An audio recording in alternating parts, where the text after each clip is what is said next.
तो जैसे कि हम सब देख रहे हैं, ये जो चौथा स्कंद है, इस 11वें अध्याय में जो स्वयंभू मनु है, ध्रुव महाराज को अभी सलाह दे रहे हैं कि आप ये यक्ष के साथ जो युद्ध है उसको आप रोक दीजिए।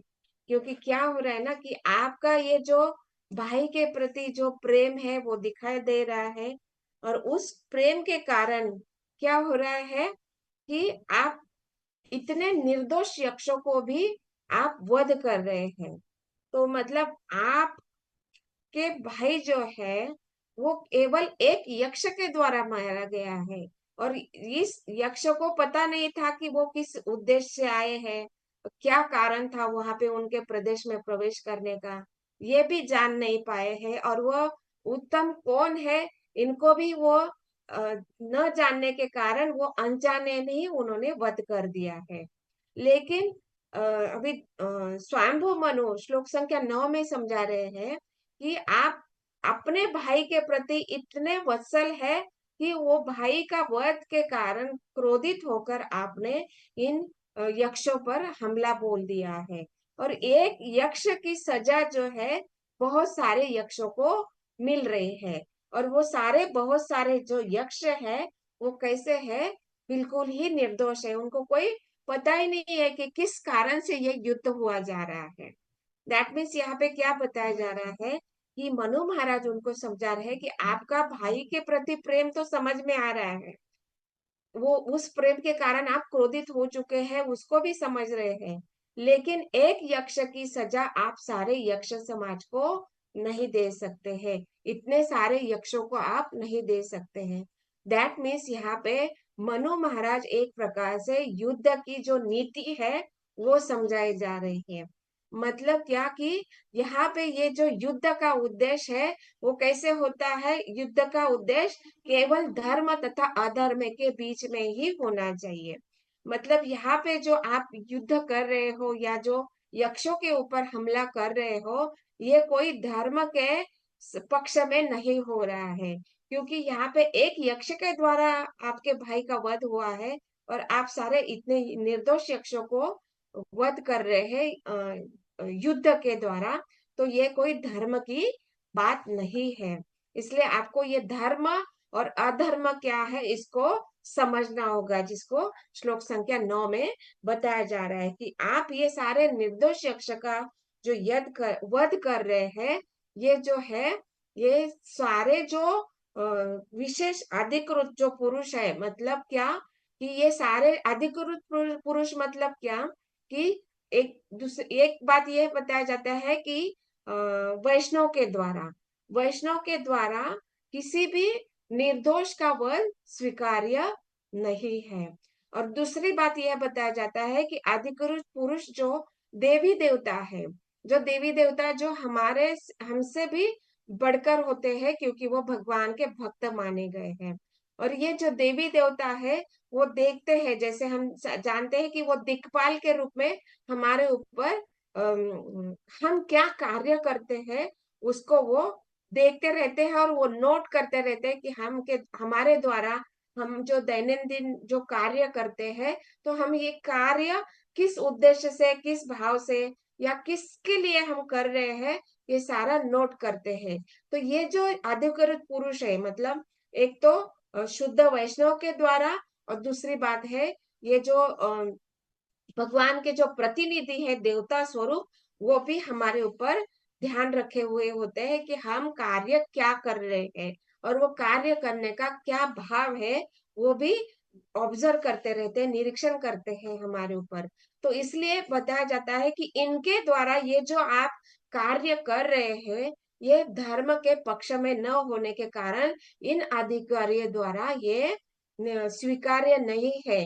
दैट मीन्स एक प्रकार से ये बताया जा रहा है कि ये कार्य धर्म के विरोध में होने के कारण इसका फल आपको एक प्रकार से भोगा जा सकता है।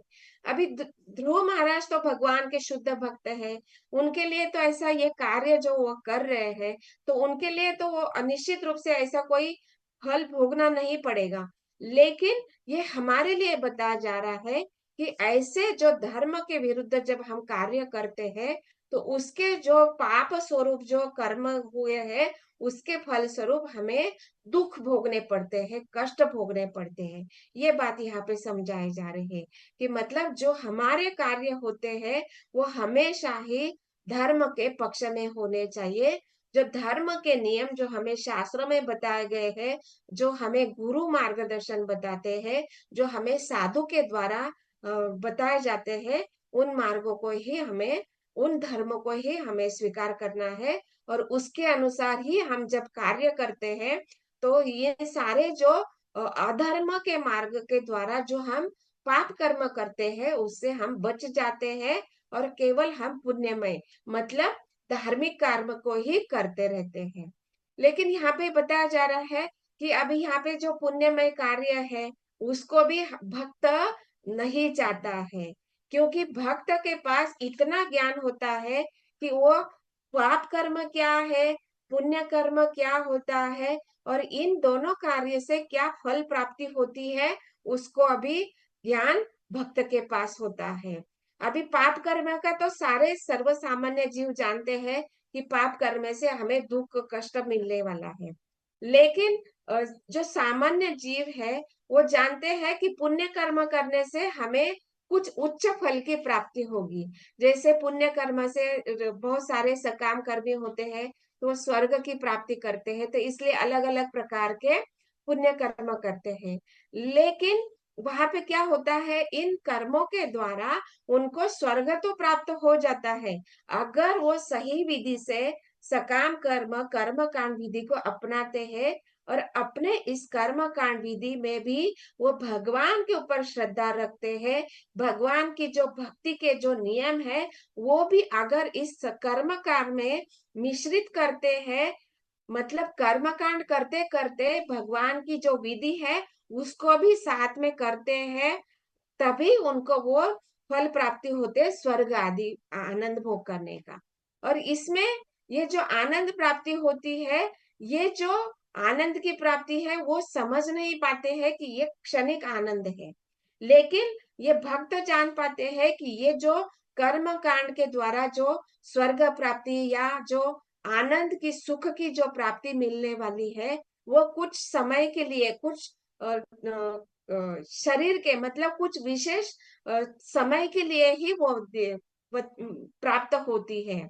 जैसे इस शरीर को छोड़ने के बाद कुछ समय के लिए वो स्वर्ग भोग करेगा, लेकिन जैसा ही वो उसका पुण्य कर्म का जो बैलेंस है वो खत्म हो जाता है तो तुरंत उसको अलग शरीर में उसके पूर्व कर्म के अनुसार अलग अलग योनियां उसको प्राप्त होती है और उस शरीर में पुनः उसको इस भौतिक जगत में आना पड़ता है। और ये सारा जो कार्य है सकाम विधि के द्वारा ये भक्त अच्छे से जानता है, क्योंकि यहाँ पे बताया जा रहा है ना कि शरीर तथा आत्मा का जो भेद है ये भक्त के पास ज्ञान होता है। जैसे श्लोक संख्या 10 में बताया गया है कि ये भक्त को मनुष्य का शरीर, पशु का शरीर, अलग अलग योनियों में जो शरीर प्राप्त हुआ है उसका और आत्मा का क्या अंतर है वो ज्ञान उसको भक्त के पास होता है।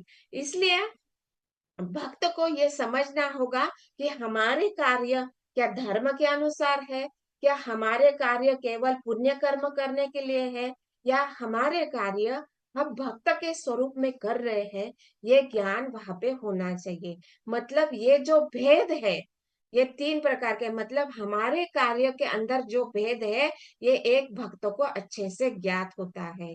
और यहाँ पे मनु महाराज बोल रहे हैं कि आप तो शुद्ध भक्त है, आपने भगवान की भक्तिमय तपस्या की है, इतनी कठिन तपस्या की है कि केवल 6 महीने से तपस्या के द्वारा आपने भगवान को प्राप्त किया है, भगवान का साक्षात स्वरूप का दर्शन किया है, भगवान के साथ आपने मन वाचा तथा शरीर के साथ आदान प्रदान किया है, फिर आप ऐसे ये देहात्म बुद्धि में फंसे क्यों हो? क्योंकि ये मेरा भाई का वध किया है इसलिए मैं इनके साथ में अपना भाई के वध का बदला लेती हूँ, ऐसा वो आप में ये भाव क्यों आ रहा है? आप तो शुद्ध भक्त है, आपके पास पूरा ज्ञान है। दैट मीन्स जैसे हम देख रहे हैं ना कि हम इस भौतिक जगत में आने के कारण कैसे होता है कि हम अपना जो स्वाभाविक स्थिति है ना वो भूल जाते हैं, और गुरु हमें बताते हैं कि आपका ये स्वरूप नहीं है, आपका स्वरूप है कृष्णेर नित्य दास। आप भगवान के दास स्वरूप है, इसलिए आपको अपने शरीर के लिए नहीं कार्य करना है, आपके समस्त कार्य भगवान को प्रसन्नता के लिए होने चाहिए। इसी प्रकार मनु महाराज उनको स्वयंभू मनु जो है ध्रुव महाराज को बता रहे हैं कि आप ऐसे देहात्म बुद्धि में क्यों फंसे हुए हो। एक यक्ष के द्वारा आपका भाई का वध हुआ है, तो आपके पास इतना संपूर्ण ज्ञान है, लेकिन आप अभी शरीर के अंदर मत फंसे रहिए। आप अपना स्तर को जो है उसको स्मरण करके आप ये सोचिए कि मुझे अभी शारीरिक स्तर पर नहीं कार्य करना है, मुझे ये धर्म का पक्ष लेना है, धर्म अधर्म के द्वारा मुझे इन सारे निर्दोष यक्षों का वध नहीं करना चाहिए। इस प्रकार से मनु महाराज उनको समझा रहे हैं कि आपको ये सारा कार्य जो है रोक देना चाहिए। और यहाँ पे प्रभुपाद 10वें श्लोक में विशेष रूप से बता रहे हैं कि जो साधु होता है उसका स्वभाव बताया जाता है। तो साधु का स्वभाव क्या होता है, वो हमेशा धर्म को पालन करता है। और कैसे धर्म को पालन करता है, जो शास्त्र में वर्णित धर्मों का पालन करता है, और विशेष रूप से जो भगवान के विशेष आदेश है उनको ही पालन करता है। जैसे हम लोगों को बताया जाता है कैसे कि हमें 4 नियमों का पालन करना है, हरि नाम जप करना है, साधु संग करना है, सत्संग करना है, और शास्त्रों का अध्ययन करना है, अर्च विग्रह की सेवा करनी है। ये विशेष कार्य हमें भक्तों के लिए बताया गया है। एक वैष्णव के स्वरूप में ये कार्य विशेष रूप से बताए गए हैं। और ये जो कार्य जब हम करते हैं तो ऐसा कार्य करने वाला व्यक्ति साधु पुरुष कहलाता है। और ध्रुव महाराज को स्वयंभू मना बता रहे हैं कि आप एक स्वयं साधु स्वरूप व्यक्ति हो, आपका स्वभाव साधु के स्वरूप में है, फिर आप ऐसे देहात्म बुद्धि में क्यों फंसे रह रहे हो। ऐसे प्रकार का प्रश्न यहाँ पे स्वयंभू मनु जो है ध्रुव महाराज को कर रहे हैं। और यहाँ पे आपको एक भक्त के स्वरूप में केवल भगवान की सेवा के लिए ही आपका कार्य होना चाहिए। हाँ, ये ठीक है, जैसे हम लोग यहाँ पे देखते हैं कि भौतिक जगत में हम भौतिक शरीर प्राप्त किए हुए, तो ये स्वाभाविक है कि हमारे शरीर के जो संबंधी है, हमारे पुत्र पति पत्नी या जो काका मामा जो भी हमारे सगे संबंधी है, ब्लड ब्लड रिलेटिव जो है, उनसे हम थोड़ा बहुत आसक्ति हो सकती है, लेकिन इतना भी आसक्ति नहीं रखनी चाहिए कि जिसके द्वारा हम अधर्म कर्म के लिए प्रवृत्त हो। ये बात यहाँ पे स्वयंभू मनु बता रहे हैं।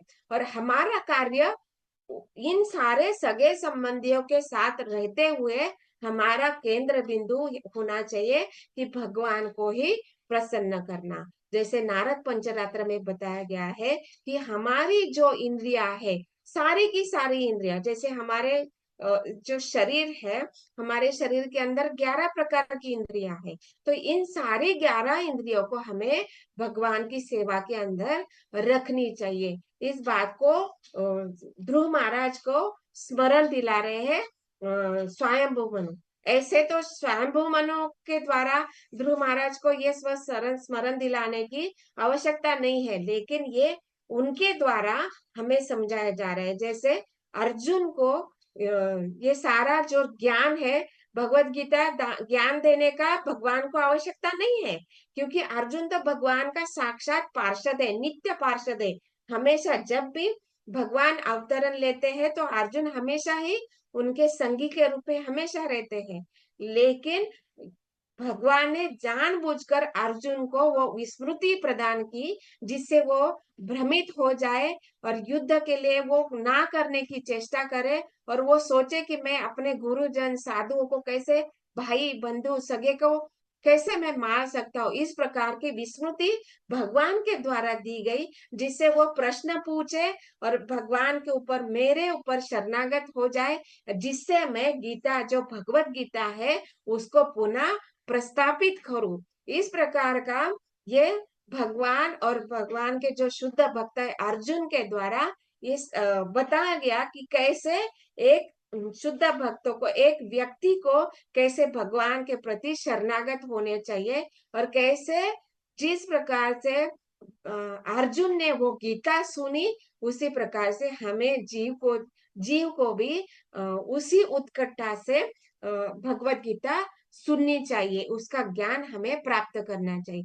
उसी प्रकार से यहाँ पे स्वयंभू मनु ध्रुव महाराज को बता रहे कि आपको धर्म का पक्ष लेना है, निर्दोष जीवों को वध नहीं करना है। दैट मीन्स यहाँ पे ये आवश्यक नहीं है ध्रुव महाराज को ये सब बताने की, लेकिन ध्रुव महाराज एक माध्यम है जिसके द्वारा हमें ये सारी जो शिक्षा है, ये जो ज्ञान है, वो प्रदान करे। ये मनु महाराज जो है, हम सब जानते हैं कि मनु महाराज के द्वारा ही मानव की निर्मित हुई है इस भौतिक जगत में, और इसके बाद ही मनुष्य योनि जो है वो प्रकट की है। और मनु के द्वारा ये सारे धर्म के जो नियम है, मनुष्य के जो कर्तव्य होते हैं, चारों प्रकार के वर्ण तथा आश्रम में मनुष्य के स्वरूप में जीवों को क्या क्या कार्य करने हैं, ये सारे कार्य उन्होंने एक ग्रंथ में लिखा है, जिसको मनु संहिता नामक उन्होंने ये ग्रंथ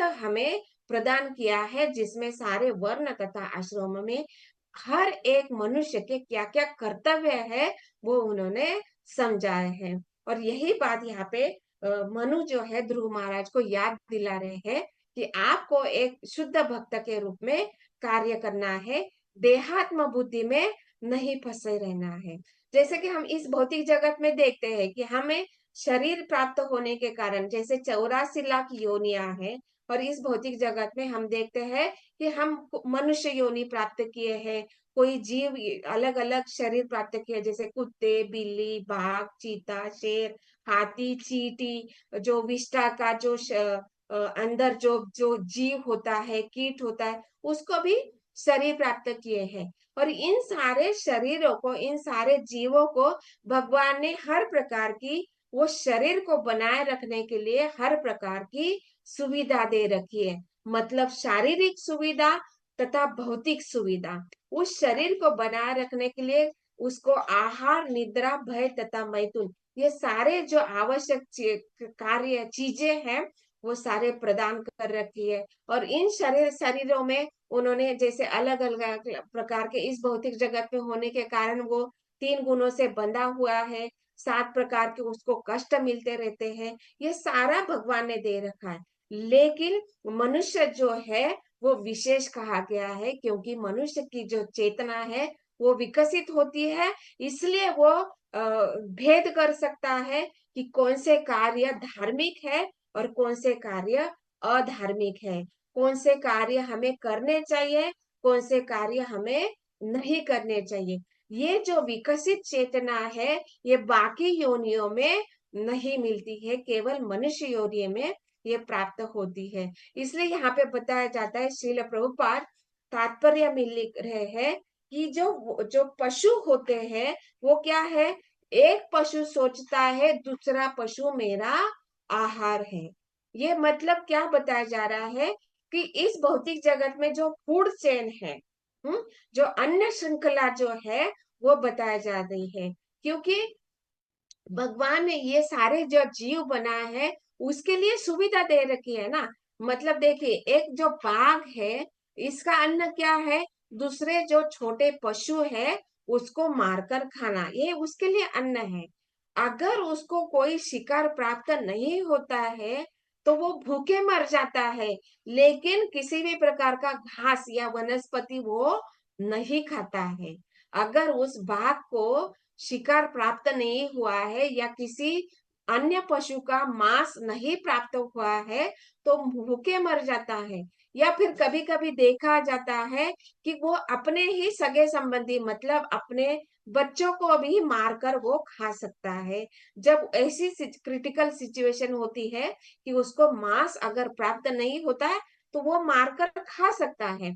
तो मतलब ये क्या बताया जा रहा है कि ये जो फूड चेन जो है, ये अन्न श्रृंखला जो बताई गई है, ये हर जीव के लिए अलग अलग बताई गई है। तो ऐसे ही हम जो इस जगत में मनुष्य जब शरीर जब प्राप्त होता है जीव को, तो तो मनु महाराज मनु संहिता में बता रहे हैं कि भगवान ने हमें आदेश दिया है। कैसा? जो आदेश हमें भगवत गीता में भी प्राप्त होता है। क्या? मनुष्य के लिए क्या है? पत्रम पुष्पम फलम तोयम। मतलब हमें क्या है? ये केवल फल फूल अन्न। और इसके लिए क्या क्या अन्न है जो उस तात्पर्य में श्रील प्रभुपाद बताते हैं कि जैसे जो जो पौधे हैं, पेड़ पौधे हैं, उनसे जो फूड ग्रेन मतलब जैसे राइस है, चावल जैसे चावल है, गेहूं है, ज्वार है, बाजरा है, शक्कर जो चीनी जो चीनी हमें प्राप्त होती है, गुड़ हमें प्राप्त होता है, और गाय के द्वारा जो उत्पन्न होता है दूध का, उसको हमें स्वीकार करना है। और इन सारे वस्तुओं को प्राप्त करने पर हम अपने शरीर को पालन पोषण हमें करना है। और इन सारे जो शुद्ध वस्तु है, ये केवल मनुष्य के लिए इन सारे वस्तुओं को स्वीकार करना है। इसके अलावा कोई जो अन्न है, उसके अलावा जो अलग अलग चीजें हैं, उसको मनुष्य को स्वीकार नहीं करना है। जैसे एक पशु है, उसको पता है कि अगर मुझे शेर सोचता है कि मुझे अन्य पशु का मांस प्राप्त नहीं हुआ है तो वो भूखे मर जाएगा, लेकिन कभी भी वो घास नहीं खाएगा। उसी प्रकार जो वनस्पति के ऊपर जो जीवित रहने वाले जो जैसे गाय होती है, भैंस होती है, भेड़ बकरियां जो होती है, वो केवल वनस्पति खाकर घास खाकर जीवित रहती है। वो कभी भी मांस को स्वीकार नहीं करती है।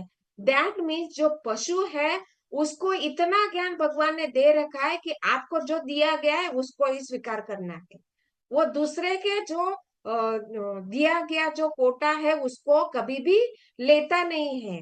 लेकिन मनुष्य जो स्वभाव ऐसा है कि वो अपना कोटा को तो लेता है, लेकिन दूसरे का भी छीनने का स्वभाव उसमें देखा गया है। मतलब एक प्रकार का जो स्वार्थ भाव है वो भी देखा गया है। इसलिए कहा गया है कि जो मनुष्य को है, धर्म क्या है अधर्म क्या है, इसका ज्ञान पूरा पूरा होना चाहिए। और इसके लिए भगवान ने ये मनुष्य की जो चेतना है, ये विकसित दी है कि आपको ये समझना है कि क्या धर्म है क्या अधर्म है, और जो आपको दिया गया है उसको ही स्वीकार करके आपको जो वर्ण तथा आश्रम है उसका पालन करते हुए आपको मुझे प्राप्त करना है। इसलिए ये वर्ण तथा आश्रम भगवान के द्वारा बनाए गए हैं कि आप सही विधि विधानों का पालन करें, साधु गुरु तथा शास्त्र के अनुसार जो आदेश प्राप्त है, मार्गदर्शन प्राप्त कीजिए, और उसके द्वारा आप जीवन सुचारू रूप से पालन करके आप मुझे प्राप्त कर सकते हो। लेकिन क्या हो रहा है कि मनुष्य का जो तीन गुणों के अंदर फंसे होने के कारण, तमोगुण, रजोगुण, सतोगुण, इनमें निरंतर स्पर्धा चलती रहती है।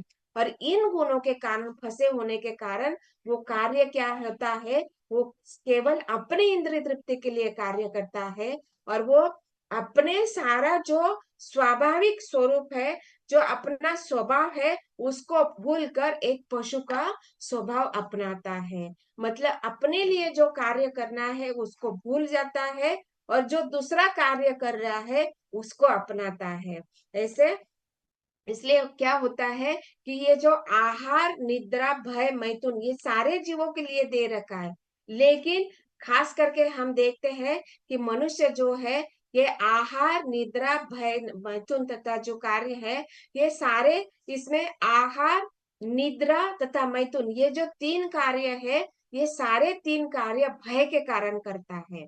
तो भय, आहार कैसे, आहार के लिए भय कैसा है?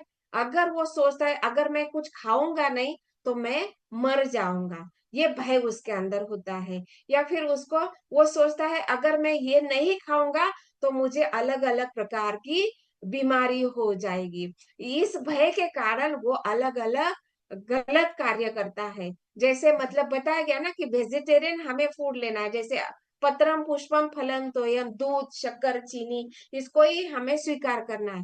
लेकिन मनुष्य क्या सोचता है कि इससे जो मुझे विटामिन है या जो प्रोटीन है वो प्राप्त नहीं हो रहा है, इसलिए वो क्या कर रहा है, मांसाहार करने का प्रयास करता है। तो इसके कारण मतलब क्या हो रहा है, ये क्या है, एक प्रकार का भय है। तो ये आहार में बदलाव होने का कारण भय है।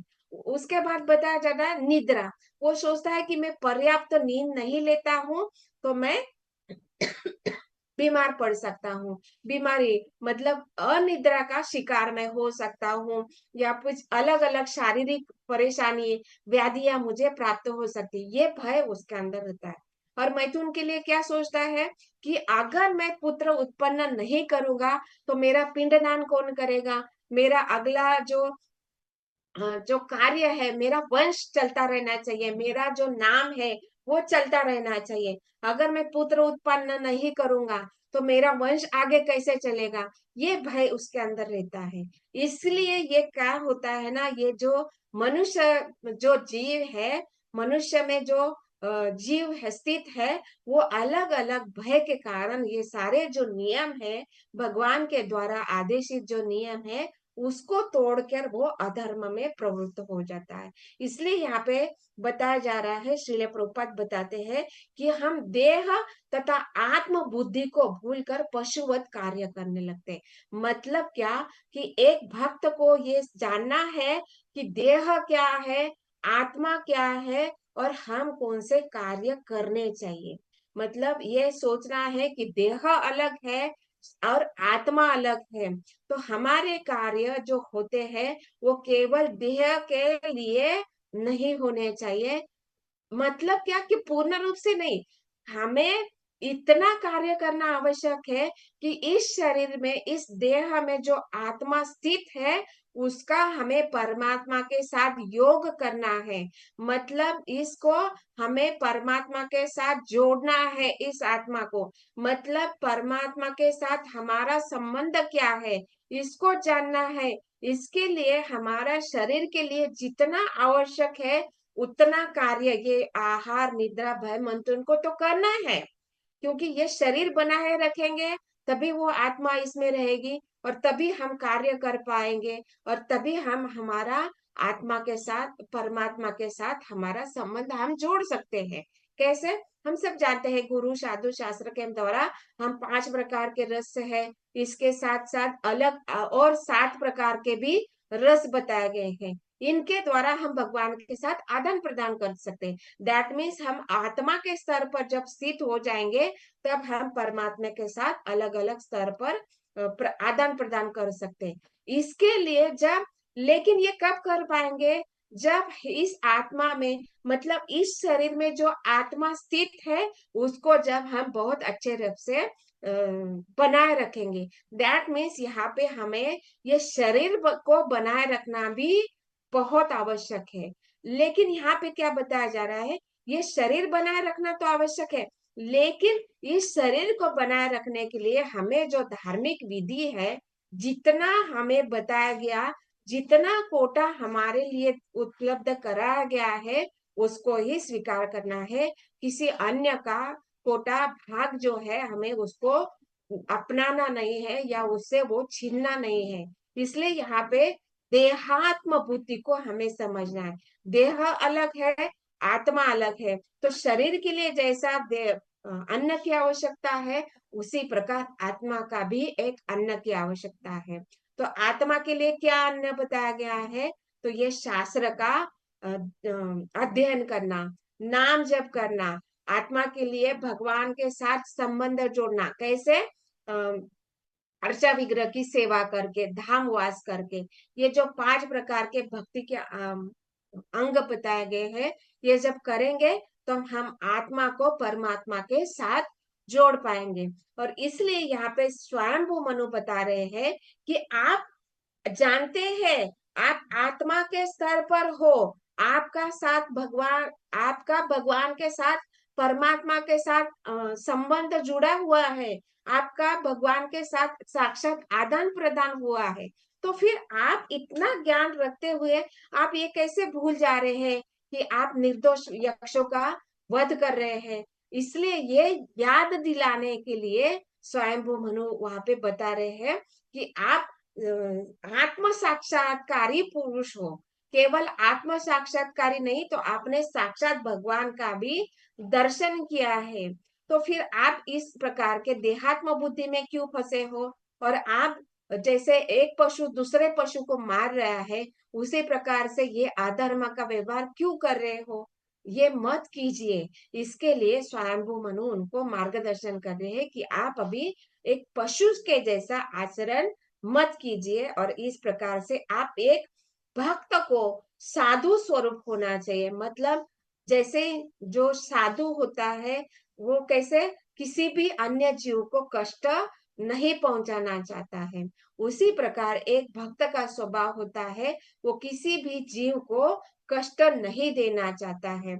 उसी प्रकार से आपको अभी निर्दोष यक्षों को वध नहीं करना है। और आपको अभी यहाँ पे ये जो विनाकार मतलब वृथा ही, आप ठीक है, आपने वो जो आपका भाई के प्रति जो प्रेम था, आपने जो बदला लेना चाहता वो ले लिया है। तो अभी वो हद से ज्यादा हो रहा है, इसको इसके लिए अभी आप यहाँ पे रुक जाइए। इस प्रकार के जो स्वयंभू मनु है उनको ध्रुव महाराज को सलाह दे रहे हैं कि आप वृथा ही यहाँ पे जो युद्ध कर रहे हो इसको आप रुक दीजिए, क्योंकि आप एक प्रकार से भक्त होते हुए आप थोड़ा सा अधर्म की ओर थोड़ा प्रवृत्ति हो रही है आपकी। इसलिए आपको ये देहात्म बुद्धि से आप थोड़ा बाहर आ जाइए और अपने आप को भक्त के स्वरूप में देखिए, और इसको आपको पुनः स्मरण कीजिए कि आप भक्त हैं और आप अभी इस युद्ध को रोक दीजिए। इस प्रकार की सलाह जो है स्वयंभू मनु ध्रुव महाराज को दे रहे हैं। तो ग्रंथ राज श्रीमद् भागवतम की जय, श्रील प्रभुपाद की जय। ओम तत्सत।